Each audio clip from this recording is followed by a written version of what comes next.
kilo guys. Panoorin nyo to guys, yung ito naman sa gamot naman to sa may ano, yung kahit na nakukunan yung tao o kaya o misis nyo o anak nyo nakukunan, tapos di magtigil yung dugo guys na isang linggo no kaya 2 linggo di nagtigil, kumuha lang kayo ng lantang dahon ng saging. Ito yun guys, oh. Lagain nyo lang, tapos pag nalaga ito yung ipapainom nyo sa pasyente ng loob ng 1 linggo. Nakakatulong to guys sa pamilya natin, asawa mo, asawa nyo, ganon, basta hindi magtigil yung regla niya o dugo.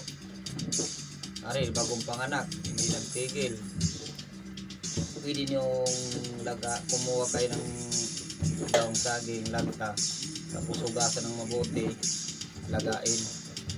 Ito guys, dito ilagay.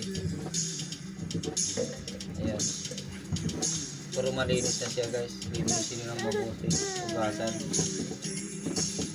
Tapos yung katas niyan, yun ipapainom sa may pasyente. Ayan, sana guys mapapanood nyo to, nakakatulong to. Kasi yung nanay ko nakuna nung araw, may nagturo sa kanya, ito lang pinainom guys na gamot, epektibo to. Ito yung nagpapagaling sa nanay ko, kaya nalalaman ko na gamot ito. Sana mapanood nyo guys. Maraming salamat sa nanonood.